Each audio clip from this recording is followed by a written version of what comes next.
الصلاۃ والسلام علی رسول الکریم اعوذ باللہ من الشیطان الرجیم بسم اللہ الرحمن الرحیم۔ پچھلی دفعہ ہم نے حضرت ابراہیم علیہ السلام کا جو مکالمہ ان کی قوم کے ساتھ ہوا تھا، اس کے بعد کی جو سوالات تھے، کچھ رویے تھے، کچھ پہلو تھے جن کو نمایاں کرنا مقصود تھا، وہ چیزیں ہمارے سامنے آئیں۔ یہ چیز ہم نوٹ کر رہے ہیں کہ یہ نہ صرف یہاں پہ بلکہ پچھلی صورتوں میں بھی کہ ہوتا یہ ہے کہ جو ہی مضامین آگے بڑھتے ہیں تو یعنی ایسا نہیں ہوتا کہ ایک مضمون مسلسل چل رہا ہوتا اور اس کے بعد کہیں آخر میں جا کے سوالات کے جوابات دیے جاتے ہیں یا کوئی رویے ہیں جن کو ڈسکس کیا جاتا ہے، بلکہ عمومی رجحان یہی ہوتا ہے کہ ایک بات کی یعنی ایک بات رکھی جو قرآن مجید رکھنا چاہتا ہے، تو اس کے بعد فوری طور پہ اس کے کچھ سوالات ہیں، یا کچھ رویے ہوتے ہیں یا کچھ پہلو ہوتے ہیں جن کو نمایاں کرنا مقصود ہوتا ہے، وہ وہیں نمٹا دیے جاتے ہیں۔ اور سورہ کے آخر میں بھی اوورال کوئی چیزیں ہوتی ہیں جو ظاہر ہے کہ وہاں پہ بھی جا کے ان کو کنکلوڈ کر دیا جاتا ہے۔ یہاں پہ جب ہم نے دیکھا کہ ابتدائیہ کے بعد مضامین شروع ہوئے تو اس کے بعد پھر جو ہے نا ایک یعنی ایک لمبا دورانیہ تھا جس میں سوالات تھے، جن کو جوابات جو ہے نا دیے گئے، اور کل سے جو ہے نا وہ ظاہر ہے کہ وہ شروع ہوتے تھے اور اس طریقے سے مضمون آگے بڑھا۔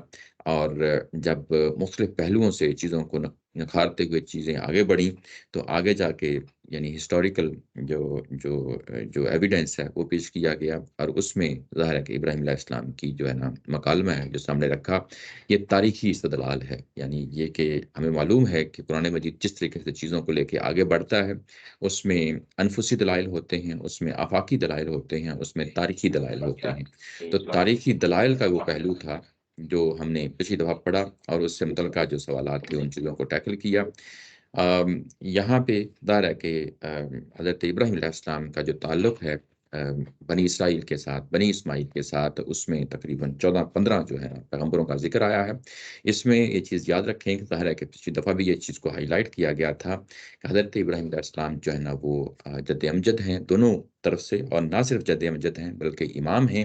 اور یہ بات بار بار رپیٹ ہو رہی ہے، اور یہاں پہ بھی رپیٹ ہوئی ہے کہ ابراہیم علیہ السلام کے طریقے کی پیروی کرو۔ تو گویا کہ یہ جو طریقہ ہے، جو بھی مذہب جو ہے نا یا دین جو ہے ایک مکمل صورت میں آ کے جب حضرت ابراہیم علیہ السلام کی صورت میں جو ہے نا سامنے آ گیا، تو اس کے بعد جو بھی خواہ وہ توحید کی دعوت ہو، خواہ وہ آخرت کی دعوت ہو، خواہ وہ یعنی سنت کے کچھ پہلو ہوں جیسے نماز، روزہ، حج، زکوٰۃ وغیرہ ہیں، تو یہ ہر جگہ ہمیں اس چیز سے متنبع کیا جاتا ہے کہ یہ سب چیزیں انہی سے جاری و ساری ہیں، اور اس کے بعد نہ صرف ان سے جاری و ساری ہیں بلکہ نبوت بھی انہی کے خانوادے میں آگے بڑھی ہے۔ پہلے بنی اسرائیل کی طرف جو ہے نا ظاہر ہے کہ یہاں پہ ان کی اولاد کا ذکر آیا تھا، اور اس کے بعد بنی اسماعیل کی طرف جو ہے نا یہ رخ مڑ گیا ہے۔ اور جب یہ رخ مڑا ہے تو یہاں پہ یہ چیز جو ہے نا پچھلی دفعہ میں نے اس کو ہائی لائٹ کیا تھا کہ اب ظاہر ہے کہ نبوت یہاں پہ ایک ہی ہے، اس کے بعد نبوت ختم ہو گئی، اور اب صحابہ اکرام اور صحابہ اکرام کے بعد اگلی نسلیں ہیں، صحابہ اکرام امت وسط کی صورت میں ہمارے درمیان کھڑے ہیں، اور انہوں نے آگے پوری دنیا کو یہ چیز پہنچائی ہے، اور نسل در نسل یہ چیز آگے بڑھتی جا رہی ہے، اور ظاہر ہے یہ قیامت تک ہی چلے گا۔ اگر کسی پیغمبر نے آنا ہوتا، ظاہر ہے کہ پیغمبر نے نہیں آنا، تو اگر آنا ہوتا تو وہ بھی اسی نسل سے ہوتا، یعنی حضرت ابراہیم علیہ السلام کی نسل سے ہوتا، لیکن ظاہر ہے کہ ہمیں قرآن سے معلوم ہے کہ ایسا نہیں ہے۔ تو یہ اس سے آپ آئیڈیا لگا سکتے ہیں کہ بعد کے جنہوں نے جو ہے نا اس طرح کے جھوٹے دعوے کیے ہیں، وہ بھی ان کی نوعیت کیا ہے، قرآن کے اپنے مندرجات سے یہ چیزیں جو ہے نا وہ سامنے آ جاتی ہیں۔ اچھا، اس میں یہ کہ آخر میں جب یہ بات پہنچی تو اس کے بعد کہا کہ یہ جو ہے نا سلسلہ اب ہم اس کو منتقل کر رہے ہیں بنی اسماعیل کی طرف، اور اس میں ان کو آفر کی گئی، کن کو آفر کی گئی؟ یہی جو ہے نا قریش مکہ کو آفر کی گئی کہ دیکھو یہ بنی اسرائیل کی طرف سے یہ بڑی نعمت ہے، بہت بڑی نعمت ہے، یہ منتقل ہو رہی ہے تمہاری طرف، اور ناشکری نہ کرنا، اور اگر تم ناشکری کرو گے تو ہم نے، ظاہر ہے کہ تم ناشکری کر بیٹھے ہو اس وقت، تو ہم نے اس کو کسی اور کی طرف جو ہے نا قوم کی طرف اس کو لے چلے ہیں، اور وہ قوم ایسی قوم ہے کہ وہ پھر اس کا حق ادا کرے گی، وہ صحیح اس کی ضامن بنے گی، اپنی ذمہ داریوں سے صحیح طرح عہدہ برا ہوگی۔ اور یہ بات کی، اور اس کے بعد جو آخر میں بات کی کہ اللہ ذکر للعالمین، تو گویا کہ یہ ایک گیٹ وے ہوگا، اور اس کے بعد یہ پوری دنیا کے لیے یہ میسج جو ہے وہ آگے بڑھنا شروع ہو جائے گا. یعنی یہ کہ یہ سلسلہ رکنے والا نہیں ہے. تم سمجھتے ہو کہ یہ رشتہ یعنی سلسلہ رک جائے گا، لیکن یہ چیزیں بہت آگے بڑھنی ہیں. گویا کہ افراد کی قوت بھی ملے گی، اور اس کے بعد یہ زمین کے ہر طرف جو ہے نا یہ میسج جو ہے نا پہنچے گا، تمام جہانوں کے لیے یہ میسج پہنچے گا. اس کے بعد کیونکہ ظاہر ہے یہ تاریخی استدلال تھا، جیسا کہ میں نے کہا کہ یوں ہی ایک بات رکھی جاتی ہے تو اس کے بعد مختلف پہلو ہیں جو سامنے لائے جاتے ہیں. بعض کا سوالوں کے جواب دیے جاتے ہیں، بعض کا جو ریئیکشن آتا ہے، یعنی جو بات رکھی جاتی ہے اس کا ایک ریئیکشن آتا ہے نا. تو جو بات رکھی جاتی ہے جب اس کا سامنے ایک ریئیکشن آتا ہے تو قرآن مجید اس کو بھی ہینڈل کر رہا ہوتا ہے. تو یہاں پہ بھی اگلی آیات میں یہی صورتحال ہوتی ہے. جب یہ چیزیں آپ کے سامنے نہیں ہوتی، یعنی ہم تو اس کو ظاہر ہے کہ پیچھے بیان ہوا ہے، جو آگے بیان ہوا ہے، ہم ایک تسلسل کے ساتھ قرآن مجید کو ایسے ہی ایک نظم کی صورت میں دیکھ رہے ہوتے ہیں. جب دیکھ رہے ہوتے ہیں تو چیزیں اپنی جگہ فٹ جو ہے نا بیٹھنا شروع ہو جاتی ہیں. لیکن اگر اس نقطہ نظر کے ساتھ جو ہے نا اگر آپ نہیں پڑھتے تو اس کے بعد یہ کہتے ہیں کہ اچھا اللہ میاں نے یہ فرمایا، اس کے بعد یہ فرمایا، اور اس کے بعد یہ فرمایا، اور آپس میں کوئی تعلق نہیں ہوتا. تو یہ اگلی آیات جو ہم پڑھنے لگے ہیں، یہ پچھلا ہی جو ابھی مضمون ختم ہوا ہے اسی سے متعلق ہے. ابھی جو پچھلی جو ہے نا سورہ میں پچھلے ابھی جو مضمون تاریخی استدلال تھا، اس میں کیا چیز ہے جس کی بنیاد پہ اگلی آیا جو ہے نا بات کرے گی، جس میں یہ کہا گیا تھا اور جو میسج کنوے کیا گیا تھا وہ یہ تھا فَإِن يَكْفُرْ بِهَا هَؤُلَاءِ فَقَدْ وَكَّلْنَا بِهَا قَوْمًا لَيْسُوا بِهَا كَافِرِينَ. اگر یہ اس چیز کے جو ہے نا وہ منکر ہوتے ہیں تو یاد رکھیں کہ ہم نے کسی اور کی قوم کی طرف جو ہے نا یہ معاملہ کرنا ہے. اب اس کو جو ہے نا یعنی اسلام کی دعوت جو ہے نا وہ پہنچ چکی ہے، انہوں نے اس کو قبول کر لیا ہے، اور وہ اس کو جو ہے نا یعنی شکر کے طور پہ جو ہے نا اس کو لیں گے. اور ظاہر ہے کہ جن لوگوں نے اب انکار کیا ہے، ناشکرے بنے ہیں، ان کا رویہ بتایا جائے گا. اور ان کا رویہ بتانے سے پہلے ایک اور رویہ ہے جو زیر بحث جن لایا جا رہا ہے. یہ رویہ اہل کتاب کا ہے. یہ اہل کتاب، جیسا کہ میں نے کہا کہ اصل میں یہ رویہ یہاں پہ کس کا ہائی لائٹ ہونا چاہیے تھا؟ مشرکین مکہ کا ہونا چاہیے تھا، جو وہی یہاں پہ اولین مخاطبین ہیں. لیکن اب مضمون تھوڑا سا یعنی یہ کہ کسی اور کی طرف جو ہے نا مڑ رہا ہے. قرآن مجید کے اندر یہ چیز بھی سامنے رہنی چاہیے کہ پرائمری ایڈریسز کون ہیں اور وہاں پہ سیکنڈری ایڈریسز کون ہیں. یہ چیزیں ظاہر ہے کہ مختلف لوگ ہیں. ایون بعض اوقات مشرکین مکہ کے اندر بھی جو ہے نا کیٹیگریز بن جاتی ہیں. ان میں بھی ہم نے دیکھنا ہوتا ہے کہ اچھا ان میں سے پرائمری کون سے ہیں اور سیکنڈری کون سے ہیں. تو یہاں پہ بھی اگر آپ دیکھیں تو اب جو خطاب ہے یہ اہل کتاب کی طرف مڑ رہا ہے، لیکن یہ انڈائریکٹ طریقے سے ہو رہا ہے. پرائمری ایڈریسز اسٹل وہی ہیں جن کو مشرکین مکہ جو نا کہا جاتا ہے. وما قدر اللہ حق کا قدر ہی از کا علوما انزل اللہ علی بشر من شیء. اچھا، ان لوگوں نے جو ہے نا اللہ تعالیٰ کی قدر نہیں پہچانی. حقیقت یہ ہے کہ ان لوگوں نے اللہ کی صحیح قدر نہیں پہچانی جب انہوں نے کہہ دیا کہ اللہ نے کسی انسان پر کچھ نازل نہیں کیا. وما قدر اللہ، انہوں نے اللہ کی قدر نہیں پہچانی. یعنی جیسا کہ قدر پہچاننے کا حق ہے، حق کا قدر ہی، جیسا کہ یعنی اس کی قدر پہچاننے کا حق ہے ویسے اس کی قدر نہیں پہچانی. اور جب یہ کس مرحلے کی بات ہے؟ جب انہوں نے یہ کہا کہ اللہ تعالیٰ کی ذات نے کسی بھی شخص پر کوئی بھی چیز نازل نہیں کی. یہ بڑا اہم پہلو ہے. یعنی یہ سٹیٹمنٹ ان کی طرف سے آئی ہے. آگے جو سٹیٹمنٹ یوں ہی اسی پیراگراف کے اندر اگلی آیا کے جو ہے نا ہمیں پتہ چل جاتا ہے کہ اصل میں یہ معاملہ کیا تھا. اور ٹارگٹ جو ہے نا کن کو کیا جا رہا ہے؟ ٹارگٹ تو مشرکین مکہ کے سردار ہی ہیں جن کو کیا جا رہا ہے. لیکن کیونکہ ظاہر ہے کہ انہوں نے پیچھے بیٹھ کے جو ہے نا ایک پیٹ جو ہے نا وہ پہ تھپکی دی ہے، یعنی ان کی پیٹ ٹھونکی ہے، ان کی تھپکی دی ہے، ان کو انکریج کیا ہے کہ اس طریقے سے بات رکھی جائے. یعنی موجودہ جو نبوت یا اس کے بعد کتاب جو اتر رہی ہے اس کا جواب تو دینا ہے نا کسی طریقے سے. تو یہ انہوں نے یعنی یہ بات رکھی ہے، جو وہاں پہ اہل کتاب ہیں، خصوصاً یہ یہود ہیں، انہوں نے یہ بات رکھی ہے. یہ جو قرآن مجید کی جو آخری دور کی جو صورتیں ہیں اس کے اندر یہود کے ساتھ بھی انٹریکشن شروع ہو جاتا ہے. یہود زیادہ تر جو ہے نا مدینہ کے اندر آباد تھے، اور ظاہر ہے کہ وہیں کے یہ لوگ ہیں، ان کے ساتھ بھی انٹریکشن ہونا شروع ہو جاتا ہے. یہ بات ان کے سامنے رکھی گئی ہے کہ انہوں نے اللہ کی قدر نہیں پہچانی. اور جب انہوں نے یہ کہا کہ کسی بھی انسان پہ اللہ تعالیٰ کی ذات نے کوئی چیز نازل نہیں کی، یہاں پہ یہ جو سٹیٹمنٹ ہے بڑی ڈپلومیٹک قسم کی ہے، اور جس کو ہم پولیٹیکل سٹیٹمنٹ کہہ لیں یا ڈپلومیٹک کہہ لیں، کہ اس طریقے سے یہ بات انہوں نے سامنے رکھی ہے. یعنی اس چیز کو آپ یوں دیکھ لیں کہ ایک ہے ان کا ظاہر، ایک ہے ان کا باطن۔ ظاہر یہ کہ ایکسپلیسٹ سٹیٹمنٹ دی ہے انہوں نے، اور ایک امپلیسٹ جو ہے نا، جو وہ چاہ رہے ہیں امپلیسٹلی، وہ کیا چیز ہے، وہ بات ڈیفرنٹ ہے۔ یعنی قرآن مجید نے سب سے پہلے جو ان کی واضح طور پہ ظاہر کی سٹیٹمنٹ ہے اس کو لے لیا ہے، اور جو اس کے پیچھے جو ان کی انٹینشن تھی، انڈر لائنگ جو ہے نا، وہ ان کی موٹو تھے، اس کو بعد میں ڈسکلوز کیا ہے۔ یعنی پہلے یہ کہ ان کی ظاہر کی جو سٹیٹمنٹ ہے جو انہوں نے ایشو کی ہے، اس کو قرآن مجید نے ایڈریس کیا ہے۔ اچھا، یہ جو جس طریقے سے انہوں نے بات رکھی ہے کہ اللہ تعالیٰ کی ذات کسی شخص پہ جو ہے نا کوئی چیز بھی نازل نہیں کرتا، تو یہ ایک طریقہ ہے بات کرنے کا۔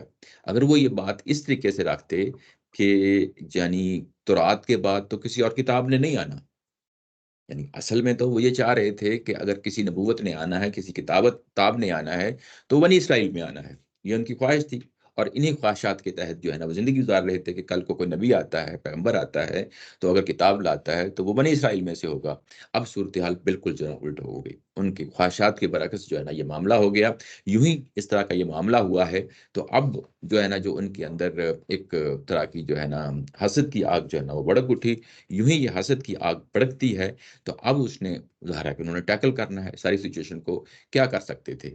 یا تو ساتھ دیتے پیغمبر کا، یا جو ہے نا مخالفت کرتے، یا نیوٹرل رہتے۔ انہوں نے جو ہے نا ساتھ تو نہیں دیا، اور نیوٹرل بھی نہیں رہے، اور اس کے بعد اصل میں اب وہ مخالفت پہ کھڑے ہوئے ہیں۔ اب مخالفت میں کھڑے ہوئے ہیں تو اب وہ سیاسی طور پہ جس جگہ پہ یعنی بات ان کے سامنے رکھ رہے ہیں، اگر وہ یہ براہ راست یہ کہتے کہ بنی اسماعیل پہ کتاب نازل نہیں ہونی، یہ تو بنی اسرائیل پہ ہونی تھی، تو اس میں کیا ہوتا؟ یہ ایک سیاسی پہلو ہو جاتا، اور ایک حمیت جو تھی قریش کی، وہ بڑک اٹھتی کہ دیکھو انہوں نے تو ہمیں ٹارگٹ کر دیا۔ یعنی بجائے اس کے کہ سیاسی طور پہ، یعنی اصلی جو ان کا اصل جو ان کے دل کی بات تھی یا باطن کی بات تھی، وہ انہوں نے ان کے سامنے نہیں رکھی۔ جو اپنے ان کے دل کی بات تھی وہ ان کے سامنے نہیں رکھی، اس کو چھپا گئے۔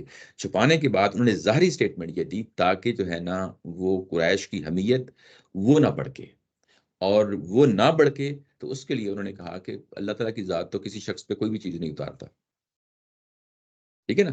یعنی یہ بات انہوں نے اس انداز سے رکھی، لیکن یہ ظاہری پہلو جو قرآن نے جو لیا ہے یہ بڑا امپورٹنٹ ہے، لیکن اس کو تدریجن گریجولی ایسے قرآن آگے لے کے جائے گا کہ ان کا باطن بھی جو ہے نا وہ کھل جائے گا، یعنی ان کا باطن بھی کھل جائے گا۔ یہاں پہ یہ کہ اللہ کی قدر نہیں پہچانی، یہ بڑی اہم اسٹیٹمنٹ ہے۔ یہاں پہ تدبر قرآن میں بھی اور البیان میں بھی، اور جو آڈیو ویڈیو لیکچر ہے وہاں پہ بھی استاد محترم نے اس چیز کو ہائی لائٹ کیا ہے کہ یہ دیکھیں کہ یہ چیز کہ اللہ تعالیٰ کی ذات نے پیاس انسان کے اندر رکھی ہے، تو پیاس بجھانے کے لیے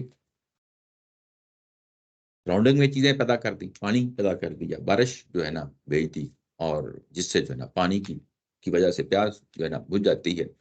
انسان کے اندر جو ہے نا خوراک یعنی کھانے کی طلب رکھی، اور اس کے بعد اتنی ورائٹی پھیلا دی کہ جو ہے نا جو چیز طلب رکھی انسان کے اندر اس کو پورا کر دیا۔ انسان کے اندر ایک ایستھیٹک سینس جو ہے نا وہ رکھا، اور اس کے بعد اس کی آنکھوں کی ٹھنڈک کے لیے، آنکھوں کی جو ہے نا لطافت کو جو ہے نا جو پیاس ہے آنکھوں کی اس کو بجھانے کے لیے ہمارے ارد کی بے شمار چیزیں جو ہے نا پھیلا دی، جن کو ہم دیکھتے ہیں، اور اپنی جو ہے نا لطافت جو ہے حصے لطافت اس کو جو ہے نا ہماری اس خواہش وہ بھی پوری ہوتی ہے۔ پھر اس کے بعد گونا گون زندگی کے ایسے پہلو سامنے رکھ دیے کہ ہمارے اندر عقل رکھی، اور عقل جو ہے نا ان چیزوں کو سلجھاتی ہے۔ یعنی جو چیز انسان کے اندر موجود ہے اس کا باہر ہونا بھی ضروری ہے، اگر وہ چیز باہر موجود نہیں ہے تو اس جو اندر چیز دی ہوئی ہے انسان کو، اس کی جو ہے نا وہ خواہش نہیں پوری ہوتی، وہ تو چیز ایسے ہی ہے جیسے جو ہے نا اللہ تعالیٰ کی ذات نے دی، اور پھر اس کے بعد اس کا حق ادا نہیں کیا۔ تو اگر اللہ تعالیٰ کی ذات نے انسان کے اندر یہ خواہش رکھی ہے، یہ خواہش رکھی کہ میں کہاں سے آیا، میں نے کہاں جانا ہے، اس کائنات کو بنانے والا کون ہے، یعنی یہ پوری فلسفی شروع سے لے کے آخر تک کائنات کے حوالے سے، یہ انسان کے اندر بہت بڑی ارج ہے، بہت بڑی انسٹنکٹیو جو ہے نا ایک کہہ لیں کہ اس کے اندر ایک چیز رکھی ہے، جبلت کی اس کے اندر میں ایک چیز رکھی ہے، ایک دائیا رکھا ہے، اور وہ جو دائیا رکھا ہے وہ اصل میں یہ چاہتا ہے کہ باہر میں کوئی چیز ہو، اور باہر میں وہ چیز ہو تو وہ بیسیکلی کتاب ہے یا نبوت ہے، وہ اس کو آ کے جو ہے نا وہ پورا کر دیتی ہے کہ یہ ہے ایکچولی وہ ٹارگٹ. ادروائز انسان ٹمک ٹوئیاں مارتا رہتا ہے. تو یہاں پہ اللہ کی قدر نہیں پہچانی، یعنی یہ کہ اللہ نے انسانوں کے اندر ایک دائیا رکھا اور اس کے بعد اس کو پورا نہ کیا، تو گویا نہیں اللہ نے اپنا حق ادا نہیں کیا. بات سمجھ رہے ہیں نا؟ یعنی اس پہلو کو بھی جو ہے نا ان ہمارے بزرگوں نے اس پہلو سے بھی دیکھا ہے جو ابھی آپ کے سامنے میں نے رکھا ہے. لیکن ظاہر ہے کہ یہ بات وہی ہو رہی ہے جو اہل یہود کی بات ہو رہی ہے کہ یہ کہتے ہیں کہ اللہ نے کوئی چیز نہیں اتاری. اچھا، اس کے بعد بات کو آگے بڑھاتے ہوئے یہ کہا کہ کل من انزل الکتاب الذی جاء بہ موسی نورا. مجھے سمجھ نہیں آیا اپنی آخری بات سے کیسے جوڑ دیا وہ جو عقل اور اس کی. دیکھیں انسان کے اندر جو ہے نا بے شمار چیزیں ہیں اللہ تعالیٰ کی ذات نے رکھی ہے، ٹھیک ہے نا؟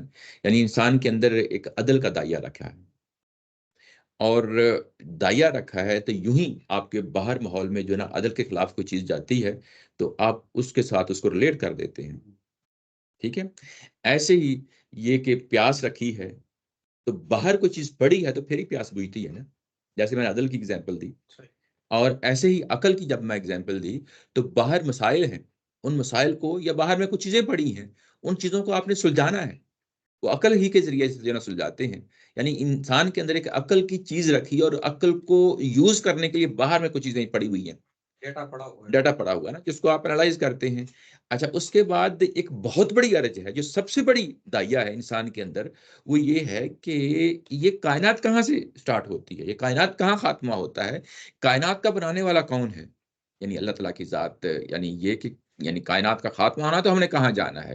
کیا میں جب دنیا میں آیا ہوں ایک شعور میں رکھتا ہوں، کیا میرا شعور مر جائے گا؟ ایسے ہی مر جائے گا. یا جو ہے نا جس طرح انسانی جسم مر جاتا ہے تو کیا یہ بھی ایسے ہی مر جائے گا؟ تو یہ وہ سوالات ہیں جن کو ایڈریس کرنا ضروری ہے. اگر یہ ایڈریس نہیں ہوتے تو اس کا مطلب یہ ہے کہ میرے اندر ایک پیاس لگی ہوئی ہے، اس پیاس کا باہر جواب نہیں ہے. تو یہ جو جواب ہے جو انہوں نے کہا کہ کسی ذات پہ اللہ نے کچھ اتارا ہی نہیں، تو یہ بیسیکلی اللہ کی قدر کو مار دیا انہوں نے. بات آ گئی نا؟ تو یعنی یہ کہ اب کتاب نہ اتارے، یہ کیسی ہو سکتا ہے کتاب نہ اتارے؟ تو یعنی بیسیکلی آپ نے اللہ کو پہچانا ہی نہیں پہچانا تو یہ بہت بڑی چوٹ لگا دی ہے کہ بھائی تم تو وہ لوگ ہو جن کو صدیوں پہ جو ہے نا محیط، تمہارے پاس نبوت آتی رہی، کتابیں آتی رہی، اور اس کے بعد آنکھیں بند کر لی. ٹھیک ہے نا؟ یعنی وہ پہلو ہے جس کو یہاں پہ وما قدر اللہ حق کا قدر ہی، یعنی اس طریقے سے نمایاں کیا ہے. اس کے بعد ان کے ظاہر کا ہی جواب دیا ہے.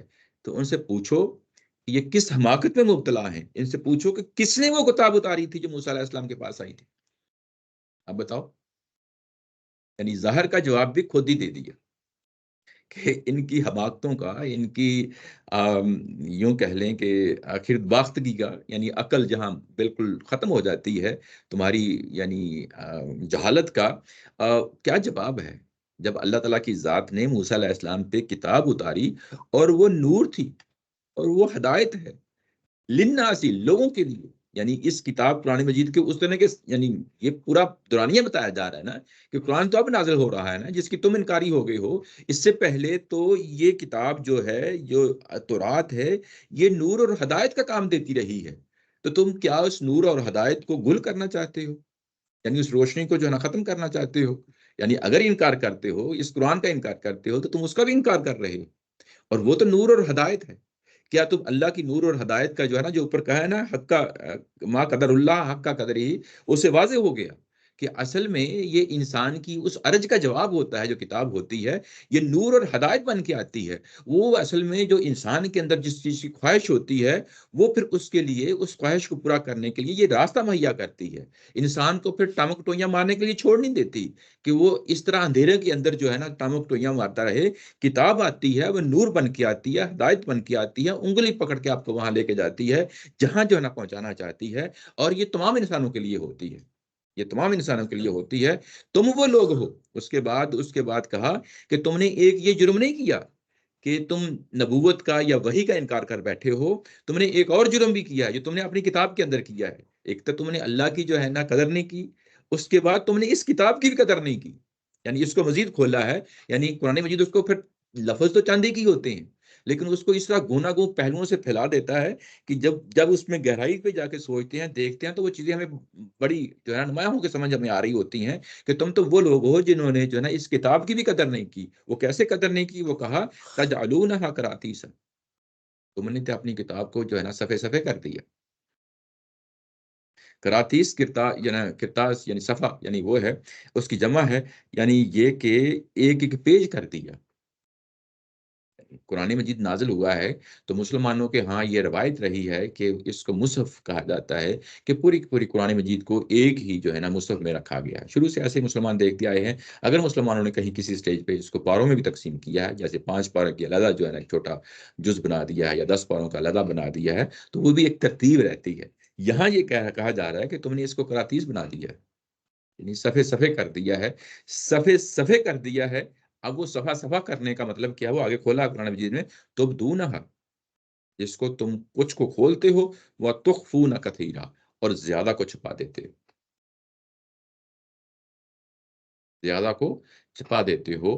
گویا کہ تم نے اللہ کی قدر بھی نہیں کی، حق نہیں پہچانا، تو اس کتاب کا بھی حق نہیں پہچانا جو اصل میں نور اور ہدایت تھی. تم نے اس نور اور ہدایت کو بھی گل کرنے میں کوئی کسر نہیں چھوڑی. یعنی یہ کیسے نہیں چھوڑی کہ تم نے پریکٹیکلی کیا کیا کہ تم نے اس کتاب کے صفحے صفحے جو ہے نا کر دیے، اور صفحے صفحے کرنے کے بعد کیا ہے کہ اس کتاب کے ساتھ تم نے کچھ کو ظاہر کیا، اور جس کو ظاہر کیا وہ تھوڑا ہے. یہاں بتایا جا رہا ہے جس کو ظاہر کیا وہ تھوڑا ہے، وہ تخفون کثیرا، اور تم نے بہت ساری چیزوں کو، بہت سارے صفوں کو کیا کہ چھپا دیا. چھپا دیا تو مطلب یہ ہے کہ یہ ان کے علماء کو ایڈریس کیا جا رہا ہے، جن کے ہاتھ میں وہ لکھتے تھے، اور لکھنے کے بعد کوئی آتا ان کے پاس تو کاغذ کا ایک ٹکڑا دکھا دیتے، یا 2 4 ٹکڑے دکھا دیتے کہ یہ دیکھو بس تورات نے یہی کچھ کہا ہے. جو بات اصل ہوتی تھی وہ چھپا دیتے تھے، جو بات اصل ہوتی تھی وہ چھپا دیتے تھے. تو یہ بیسیکلی کیا ہے قرآن مجید نے یہاں پہ کہ تم نے نہ صرف اللہ کی قدر جو ہے نا نہیں پہچانی، بلکہ اپنی کتاب کے ساتھ بھی تم نے جس طریقے کا معاملہ کیا ہے، جس طریقے سے ڈس ریسپیکٹفلی اس کے ساتھ اس کی جو ہے نا ٹریٹمنٹ کی ہے، یا جس طریقے سے تم نے جو ہے نا بے قدری کی ہے، وہ یہ بے قدری کی ہے کہ تم نے اس نور اور ہدایت کے پیغام کو بھی چھپا دیا ہے. اب یہ چھپا دیا ہے تو یہ یہاں پہ انڈائریکٹلی کیا بتایا ہے، کیا میسج کنوے کیا ہے کہ یہ وجہ بھی بنی ہے قرآن مجید کے نازل ہونے کی. آگے جو ہی آگے بڑھتے ہیں، لیکن یہاں پہ انڈائریکٹلی بتا دے، آگے جا کے جو ہے اس کو واضح کر دے گا قرآن مجید. لیکن یہاں پہ کہ تم نے اس کی قدر بھی نہیں کی، اللہ کی قدر بھی نہیں کی، کتاب کی قدر نہیں کی، اور اپنی کتاب کے ساتھ جو تم نے حشر کیا، اس کا لازمی نتیجہ تھا کہ اب اللہ اپنا وہ کتاب کا وعدہ جو تمہاری پچھلی ہمیں کتابوں میں پڑا ہوا ہے، اس کو پھر سامنے لے کے آئے. واضح ہو گئی نا کہ یہاں پہ یہ پہلو ہے جس کو یہاں پہ نمایاں کیا جا رہا ہے. یہ ہمارے لیے بھی ایک بہت بڑا اس میں سوال ہے، یعنی ایک میسج ہے کہ قرآن مجید کے اندر جو چیز لکھی ہوئی ہے، اور جیسے کہ وہ لکھی ہوئی ہے، اسی طریقے کو اس کو نمایاں کرنا چاہیے، اسی طریقے سے اس کو نمایاں کرنا چاہیے. اگر آپ نمایاں نہیں کرتے تو گویا کہ ہم بھی چیزوں کو ہائیڈ کر رہے ہوتے ہیں. یہ ہمارے علماء کے کام کی جو ہے نا ذمہ داری بنتی ہے کہ وہ جیسا ہے قرآن مجید میں جو چیزیں بیان ہوئی ہیں ان کو کھول کھول کے بتائیں، اور کسی بھی سٹیج پہ نہیں یہ نہ کہیں کہ دوسری چیز کو ہم بیان کریں گے تو ظاہر ہے کہ ہمارے بزرگوں کا نقطہ نظر ہے وہ پرابلم بن جائے. لیکن نہیں، قرآن کو جو ہے نا وہ پرائرٹی دینی ہے. قرآن کو پرائرٹی دیتے ہوئے پھر کوئی چیز چھپانی نہیں، جیسے کہ وہ ہے اس کو ویسے ہی جو ہے نا اس کو بیان کرنا چاہیے. یہ انہوں نے اہل کتاب کا جو رویہ ہے اس کو جو ہے نا ہائی لائٹ کیا ہے، اور اس کے بعد مزید کہا کہ یہ نور اور ہدایت تھی. وَعُلِّمْتُم مَّا لَمْ تَعْلَمُوا أَنتُمْ وَلَا آبَاؤُكُمْ، یہ وہ کتاب ہے کہ جس کے ذریعے سے تمہیں معلوم ہوا جو تمہیں بھی معلوم نہیں تھا. معلوم تعلموا، جو تمہیں بھی معلوم نہیں تھا، وَأَنتُم یعنی تم کو بھی معلوم نہیں تھا، وَلَا آبَاؤُكُمْ اور تمہارے آباء و اجداد کو بھی معلوم نہیں تھا. یعنی یہ تورات ہے جس نے آ کے تمہاری آنکھیں کھولی اور تمہیں روشنی دی، تمہیں ہدایت دی، اور اب تمہارا یعنی رویہ کیا ہے اس چیز کو بھی تم نے تمہارے سامنے رکھ دیا ہے. اور یہ کہ تمہیں معلوم نہیں تھا اور تمہارے آباء و اجداد کو معلوم نہیں تھا، تو یہ کیا چیزیں ہیں؟ یعنی جو کچھ کتاب کے اندر موجود ہوتا ہے یعنی end to end work to یعنی کور ٹو کور جو کچھ موجود ہوتا ہے وہ لوگوں کے لیے نور اور ہدایت ہوتا ہے۔ وہ کیا ہوتا ہے کہ اللہ تعالیٰ کی ذات کیا ہے، اس کی صفات کیا ہیں، وہ ہم سے کیا چاہتا ہے، ہماری کامیابی کس چیز میں ہے، نقصان کس چیز میں ہے، تو یہ ہدایت کے پہلو ہوتے ہیں نا۔ تو یہ ساری کی ساری چیزیں وہ چیزیں ہیں جو کتاب آ کے بتاتی ہے، اور کتاب نہ ہو تو انسان جو ہے نا وہ ظاہر ہے کہ ٹانگٹویاں مارتا رہتا ہے۔ کل اللہ، تو ان کو بتا دو کہ یہ سارا انتظام کس نے کیا تھا، اللہ نے کیا تھا۔ جب اس طریقے سے آتا ہے کہ کل اللہ، تم خود ہی بتا دو، پیغمبر کو کہا یعنی بتایا جا رہا ہے کہ آپ آگے بڑھیں، اور ان بجائے اس کے کہ وہ جواب دیں کہ یہ کتاب کس نے اتاری تھی تو رات، وہ جواب دیں، آپ خود ہی جو ہے نا اس کا جواب دے دو، کل اللہ۔ جب اس طریقے سے آتا ہے جواب کل اللہ، تو اس کا مطلب یہ ہوتا ہے کہ جو بات فریق مخالف کو کہی جا رہی ہے وہ بھی انکار نہیں کرتے، یعنی اگر وہ انکار کرتے ہیں تو اس کا مطلب یہ ہے کہ وہ تو بالکل گئے گزرے لوگ ہیں، یعنی ان کے انکار کرنے کی بھی اس میں کوئی گنجائش نہیں ہے، آپ خود ہی بتا دیں۔ یہ بات سمجھ رہے ہیں؟ اس طریقے سے جب آتا ہے کل اللہ، یہ پیچھے بھی یہ اسلوب آ چکا ہے، تو اس کا مطلب یہ ہوتا ہے کہ یہ بات دونوں فریقوں کے درمیان کامن ہے، اور کامن ہے تو اس میں دوسرا فریق جو ہے نا انکار نہیں کر سکتا، ان کو واضح طور پہ یہ چیز پہنچا دو۔ ثم ذرہم فی خوضہم یلعبون، اس پہنچا چکنے کے بعد جو ہے نا اگر پھر بھی وہ نہیں مانتے، پھر بھی وہ جو ہے نا وہ اللہ کا قدر جو ہے نا اللہ کی اس کا حق ادا نہیں کرتے، تو پھر ان کو چھوڑ دو۔ ثم ذرہم، یعنی ان کو چھوڑ دو، فی خوضہم، جس چیز میں جو ہے نا وہ اس وقت لگے ہوئے ہیں۔ خوض کا مطلب ہوتا ہے کج بحثی میں، یعنی خواہ مخواہ کی بحث مباحثے میں، یا بے تکی قسم کی سینس لیس قسم کی جو ہے نا بات میں آپ الجھے رہیں، تو اس کے لیے لفظ خوض کا آتا ہے۔ تو یہاں پہ جس طرح کا انہوں نے اوپر بات کہی ہے نا کہ فوز اللہ نے، کو ہم فوز کو نہیں، یہ غور و خوض نہیں کہتے اردو والا، یہ وہی خوض ہے، اچھا یہ خوض وہی خوض، فوز کو سب جو بولتے ہیں، نہیں خوض نہیں، خوض ہے یہ، ٹھیک ہے سال ہے۔ خوض خوض ہے کے اوپر نقطہ ہے نہیں ہے، ہے، اچھا ہاں، غور و خوض۔ اچھا تو یہ تو محاورہ بن گیا اردو میں، ویسے ہی غور کا تو مطلب ہمیں پتہ ہے کیا ہوتا ہے، خوض کا مطلب ہوتا ہے ایسے ہی ادھر ادھر جو ہے نا منہ مارنا جو ہے نا ڈاٹ تو سے آتا ہے، جی جی، ڈاٹ سے آتا ہے، یہ ہاں، مجھے اردو میں بھی پتہ نہیں تھا۔ اب مطلب وہ اردو محاورے میں آ گیا ہے تو وہ اس کا معنی کچھ اور ہو جاتا ہے، لیکن خوض کا معنی یہی ہے کہ ادھر ادھر جو ہے نا ایسے منہ مارنا باتوں میں، یا اس کو کج بحثی کہہ لیں، اس کو آپ نیٹ پکنگ جو ہے نا وہ کہہ لیں، ایسے کوبلنگ مطلب جو اسے انگلش میں کہتے ہیں۔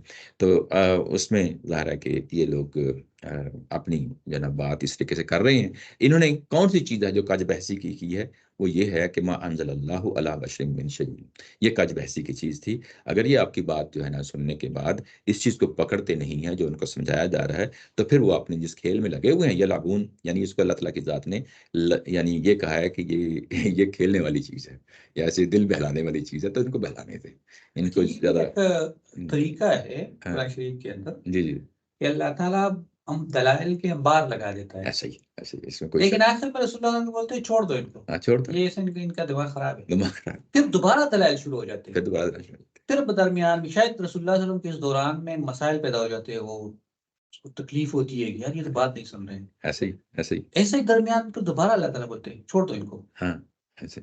اچھا، اس میں ایک پہلو ہے میں آپ کے سامنے لانا چاہتا ہوں، اور بڑا خوبصورت پہلو ہے، وہ یہ ہے کہ اس سورہ کے اندر کچھ اور اہل کتاب کا پہلے ذکر ہو چکا ہے، اور جن کا ذکر ہوا ہے بڑا ان کا اچھا جیسا ذکر ہوا ہے، وہ بھی میں آپ کے سامنے لانا چاہتا ہوں۔ یہ آپ کو یاد ہوگا کہ یہ جب اللہ تعالیٰ کی ذات نے جو ہے نا کچھ گواہیاں پیش کی تھیں، اور سب سے پہلی گواہی جو ہے نا اپنی گواہی پیش کی تھی، اس کے بعد اس قرآن مجید کی گواہی پیش کی، اس کے بعد پیغمبر کی گواہی پیش کی، اور اس کے بعد انسانوں میں سے اہل کتاب کی گواہی پیش کی، اور یہ آیت نمبر 20 ہے جس میں کہا گیا کہ الذین آتیناہم الکتاب یعرفونہ، اس قرآن مجید کو وہ ایسے جانتے ہیں جیسے اپنی اولادوں کو جانتے ہیں۔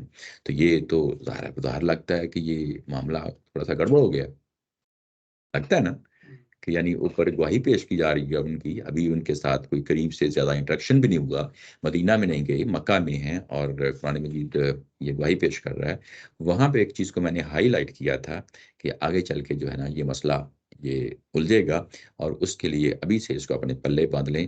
وہ یہ ہے کہ الذین خسروا انفسہم، ان میں سے وہ لوگ جنہوں نے خسارہ اپنے اوپر کیا ہے۔